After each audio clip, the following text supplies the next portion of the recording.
So hi everyone, once again welcome back to my channel. My name is Shashi Kumar and currently I'm pursuing my third year of MBBS.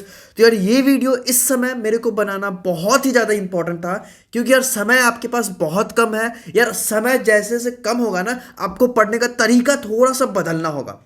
यार मैं तुम्हें बता रहा हूँ कि कैसे मैं ना, जब लास्ट के समय मेरे को बचे थे, जैसे मेरा भी एग्जाम मई में हुआ था, ठीक है। तो अप्रैल मंथ जो था ना, उसमें मैं क्या करता था कि बायोलॉजी में मेरा मैक्सिमम स्कोर करने वाला पोर्शन था, ठीक है। तो उसको मैं बहुत बार रिवीजन करता था और लास्ट के समय मेरा ऐसा हो गया था कि यार पूरे 11th का बायोलॉजी में एक दिन में 5 घंटा में रिवाइज कर लेता था। 4 से 5 घंटा में पूरा 11th का बायोलॉजी कंप्लीट पूरा अच्छे तरीके से याद भी रहता था। यार उसी प्रकार से नेक्स्ट डे, अगले दूसरे दिन 5 घंटा पूरा 12th रिवीजन कंप्लीट, एनसीईआरटी खत्म। तो यार ये कैसे किया, उसके लिए प्रिपरेशन मैंने 2-3 महीना पहले से शुरू किया था, ठीक है। कि 2-3 महीना से मुझे पहले से क्या क्या मुझे करना चाहिए ताकि लास्ट के समय में मैं ये कर पाऊँ।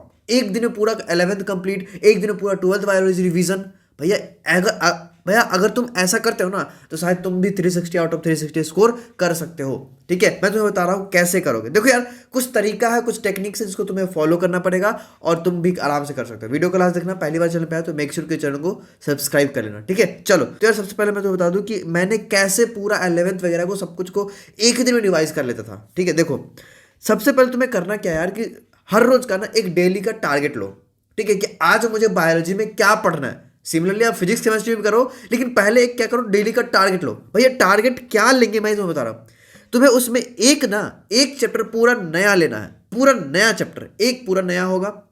दूसरा दूसरा क्या, दूसरा ये चीज कि तुम्हें 2 या 3 चैप्टर पुराना लेना है जिसको तुम्हें रिवाइज करना है। भैया ये जो 2-3 चैप्टर होगा ना, ये वो इंपॉर्टेंट चैप्टर जिसमें तुम्हें काम करना है। ये जो 2-3 चैप्टर होगा, इसको तुम रिवाइज करोगे। अब ये जो रिवीजन है तुम सुबह में करोगे, उठते ही तुम सुबह में 2-3 चैप्टर का रिवीजन करोगे ताकि तुम्हें पूरा दिन में कॉन्फिडेंस फील हो कि यार तुमने 2-3 चैप्टर बायोलॉजी का सुबह में ही पढ़ रखा। ध्यान से सुना, मैं तुम्हें बता रहा हूं, 2-3 चैप्टर तुम्हें सुबह में ही पढ़ लेना है, ठीक है। You can revise in morning, you can नहीं, यू मस्ट, क्योंकि मैं भी यही करता था, ठीक है। अब देखो, उसके बाद तुम्हें क्या करना है, decrease the revision time slowly so that you can revise maximum portion in minimum time. भैया जब तुम रिवीजन कर रहे होगे ना, जब तुम रिवीजन कर रहे होगे सुबह में एक चैप्टर को, तो तुम्हें क्या करना है, जैसे आज अगर तुमने इस चैप्टर को पढ़ा, तो आज अगर तुम्हें आधा घंटा लगा, हाफ एन आवर लगा, तो नेक्स्ट डे तुम्हें हो सकता है 25 या 20 मिनट लगना चाहिए। धीरे धीरे टाइम को डिक्रीज करोगे। भैया डिक्रीज कैसे होगा मैं तुम्हें बता रहा हूँ। और यार उसके बाद तुम्हें क्या करना है कि तुमने मॉर्निंग में रिवीजन कर लिया, और क्या करो, इवनिंग में या फिर दोपहर का कोई भी समय में उस 2 से 3 चैप्टर का एमसीक्यू करोगे। भैया एक दिन में एटलीस्ट 200 क्वेश्चंस बायोलॉजी की तुम्हें लगानी पड़ेगी। अभी से 200 क्वेश्चन लगानी पड़ेगी एमसीक्यू, ठीक है। तो solve MCQ in evening of that chapter जो तुमने मॉर्निंग में रिवाइज किया था। अगर तुम्हें एमसीक्यू का बुक नहीं पता है तो बहुत सारे बुक्स है, मैं तुम्हें बता दे रहा हूं कि मेरे टेबल पे एक बुक है, दिशा पब्लिकेशन की बुक्स बहुत अच्छी होती है, ठीक है। मेरे पास ये बुक है, ऑब्जेक्टिव एनसीईआरटी एक्सट्रैक्ट करके, ठीक है। ये काफी अच्छी बुक है क्योंकि इस बुक को मैंने देखा है, दिशा पब्लिकेशन बहुत पुराना पब्लिकेशन है, काफी अच्छे बुक्स बनाते हैं। इस बुक की खास बात यह है ना कि यहाँ पे तुम्हें हर चैप्टर में ना एक पहले क्या मिलेगा, पहले एक ट्रेंड मिलेगा कि इस चैप्टर से कैसा कैसा क्वेश्चन पूछे गए थे, ठीक है। एक ट्रेंड मिल जाएगा, उसके बाद 1 लाइन क्वेश्चंस मिलेंगे, ठीक है। इसको तुम रिवाइज कर सकते हो, इसको तुम यूज कर सकते हो रिवीजन में। उसके बाद यार तुम्हें बहुत सारे डिफरेंट टाइप के क्वेश्चंस मिलेंगे, जैसे कि यार टॉपिक वाइज क्वेश्चन। ये जो टॉपिक वाइज क्वेश्चन होते हैं ना, एनसीईआरटी के लाइन से उठाए जाते हैं और तुम्हें पेज नंबर भी मेंशन होगा। उसके बाद एनसीईआरटी एग्जाम्पलर आपको मिल जाएंगे, ठीक है। उसके बाद यार match the following type of questions मिलेंगे, डिफरेंट टाइप के क्वेश्चन जो भी है ना, वो सारे यहाँ पे मिल जाएंगे, ठीक है। मैच द फॉलोइंग हो गया, फिर 2 स्टेटमेंट टाइप, फिर 4 स्टेटमेंट टाइप, फिर असर्शन रीजन टाइप, इस प्रकार से आपको क्वेश्चंस मिलेंगे। तो यार ये बुक काफी अच्छी है, मैंने देखा है, तुम यूज कर सकते हो, ठीक है। डिस्क्रिप्शन में लिंक दे दूंगा, अगर तुम्हारे पास नहीं है तो बाय कर सकते हो, फाइन। तो यार एमएससीक्यू तुम्हें 200 क्वेश्चंस हर रोज करनी है, समझ में आ गया। उसके बाद क्या करना भैया, ध्यान सुना, एमएससीक्यू को रैंडमली नहीं करना है, रैंडमली नहीं, सुनो, तुम्हें add all the important points in the NCERT from that MCQ. अगर कोई एमसीक्यू तुम्हें लगता है यार कि ये इंपॉर्टेंट बट इसका जिक्र एनसीईआरटी में नहीं किया गया, तुम उसको एनसीईआरटी में ऐड कर लोगे, ठीक है। मैं तुम्हें अपना एनसीईआरटी दिखा दूंगा, अभी मेरे पास है नहीं, मैं दिखा दूंगा वीडियो में। तुम्हें एनसीईआरटी में वो ऐड करनी है किस प्रकार से, साइड वगैरह में, फाइन। अब सबसे मोस्ट इंपॉर्टेंट पार्ट है, यहां से ध्यान सुनना, ठीक है। आपको करना क्या है कि first of all recall before revision. जब तुम कोई चैप्टर को रिवाइज करने जा रहे हो, उससे पहले क्या करना है, पहले तुम रिकॉल करो कि तुम्हें उस चैप्टर के बारे में क्या नॉलेज है। ध्यान सुनना, पहले रिकॉल करो, ठीक है। उसके बाद read all the important points जो तुमने लिखे हैं, जो तुमने एनसीईआरटी के साइड वगैरह में लिखे हैं उसको रीड करोगे, ठीक है। उसके बाद सेट अ टाइम, जैसे एक पेज है, इस पेज को मुझे 2 से 3 मिनट में पढ़ लेना है, 5 मिनट में पढ़ लेना है। एक दिमाग में सेट कर लो टाइम कि मुझे 5 मिनट में इसको खत्म कर लेना है। तो वो टाइम जैसे सेट करोगे ना तो तुम जल्दी जल्दी करोगे, ठीक है। उसके बाद यार read all the underlined points जो तुमने अंडरलाइन कर रखे हैं, ठीक है। डायग्राम्स देख लो, टेबल्स देख लो, हाईलाइटेड कुछ पॉइंट्स है वो देख लो।